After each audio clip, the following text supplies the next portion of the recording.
Hey everybody, welcome to etrailer.com. I'm Bobby, and today we're taking a look at the Malone downloader J-style kayak carrier here on our 2020 Subaru Forester. Now this is going to be an excellent way of getting your kayaks to wherever you need to go. It's going to come with a pretty nice tie-down kit. I do like it. It definitely gets the job done.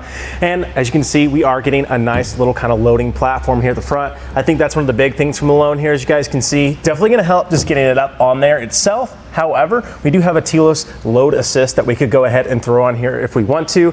Now that will be a separate purchase, of course. And one thing to note too, we are on our factory bars here. Now that means we are kind of more inset on our vehicle. I definitely would like a little bit more overhang. And if you are looking to use that Telos downloader assist, what's going to end up happening with that is you are going to need a little bit more of an overhang, so we probably won't be able to utilize our factory crossbars. However, they will fit on a host of different bars, whether it be round, square, arrow, or of course your factory. So not going to have any issue at all with getting a different roof bar and making sure it works for ourselves.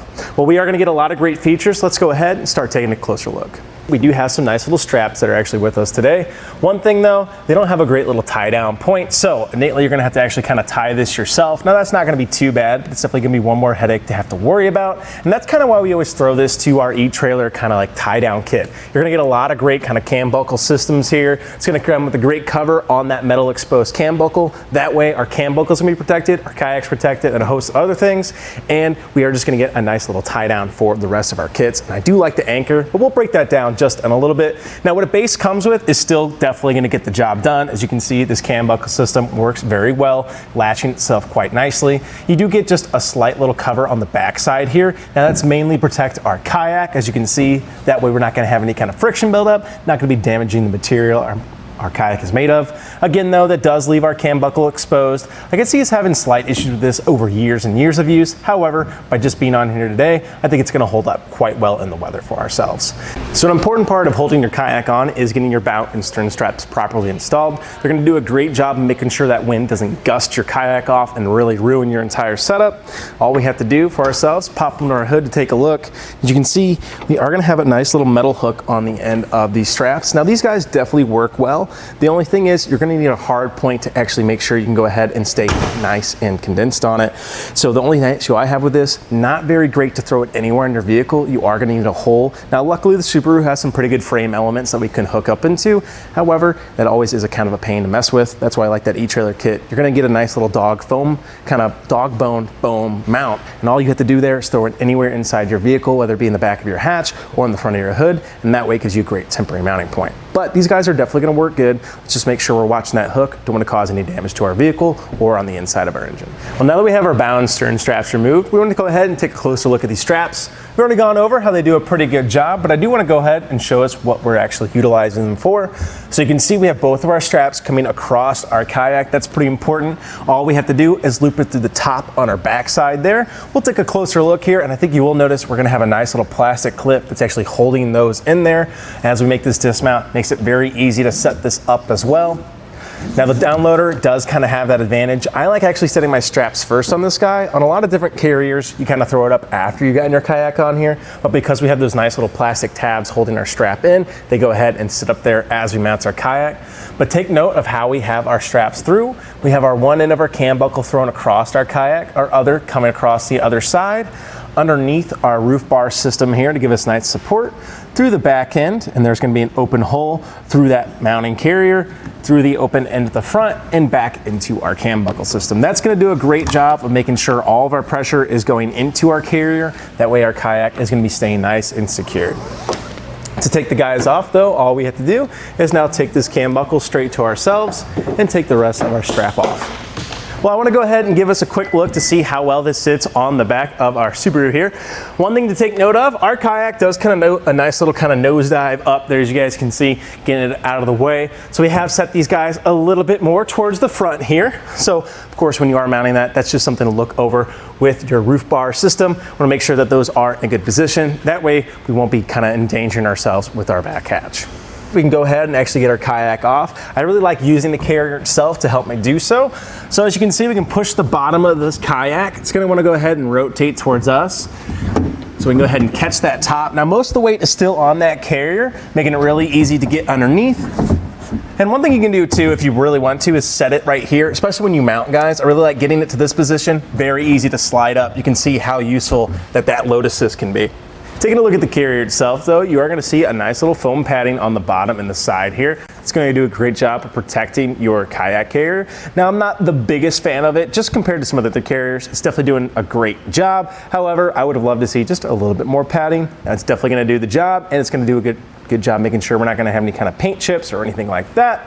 And at the top here, we are getting that nice little Malone branded kind of cover for our pads. One thing to note of these, I think these guys will end up getting kind of wet and tarnished if they were to sit up here and get a little rained on. I definitely would probably take off these guys and wash them regularly too, especially as you get a lot of mud on your kayak or kind of like lake water, anything like that. Nice that we can quickly take those off, throw them in, wash them, make sure they are nice and clean. At the top here, you are seeing that nice little black clip we were talking about. Makes mounting this way more easy. All we have to do is throw our straps up in here first, and then they will be waiting at the top for us. A lot of times with other carriers, they fall down to the sides. That's just one more thing to have to worry about. This way we can go ahead, have it nice and set, and it will be waiting for us. Now, we also are getting a great little non-fixed position here, as this is able to be moved here. All we have to do, open up that lever to expose those teeth. But I want to go ahead and give us a quick little estimate on the height that we're working with here. As you can see, definitely going to be a little length to be considered here. From the top here, it looks like our plastic clip at the top is going to put us at 22 3/4 inches, putting us right at 22 without that plastic clip though. So it's definitely a lot of length to go ahead and have to consider, especially when to pull this in the garage or at least some maybe kind of like drive-throughs or anything. But you can see quickly, easy to use that lever, goes ahead and drops it down in no time at all. And now our furthest mount is that front carrier, and it puts us right at 9 inches to the top there. So definitely not going to be as much space to have to deal with now. Hopefully now we can pull this in the garage with no trouble at all.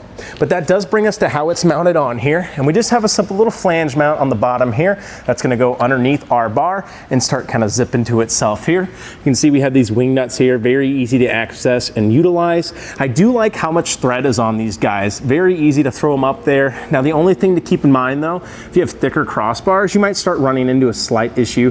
Not issue I should say, but just going to be a little harder to make that first connection. Once you do start running them down though, they do a great job of sinking in, pulling it nice and tight. That way we do have a stable carrier here on the back end of it. Now it is going to be pretty resistant to the weather, as you can see, well made, not going to be rusting itself up on here. It is made of lightweight aluminum as well, so we don't have to be worried about leaving it on here all the time.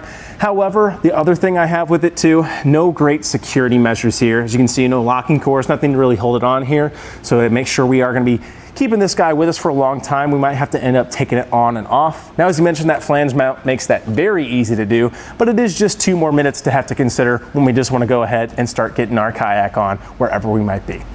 Well, as you guys saw, it didn't take us any time at all to get that kayak off. Mounting it is even easier for myself. I think really utilizing these kind of side loaders really helps. Of course, you can always go ahead and grab that Telos downloaders, or load assist, I should say, that we mentioned earlier in the video. Just again, keep in mind, you probably are going to need a different root bar system than your factory bars. You're going to need something that extends a little bit out from the side of your vehicle. We have a host of those at etrailer.com, so be sure to check some of those out. Again, I think the downloader does a great job. I think it's going to hold on your kayak quite well, and it still leaves a ton of room on the back end for a host of different accessories. And with a 75-pound capacity, don't think we're gonna have any issue getting most of our kayaks up on here.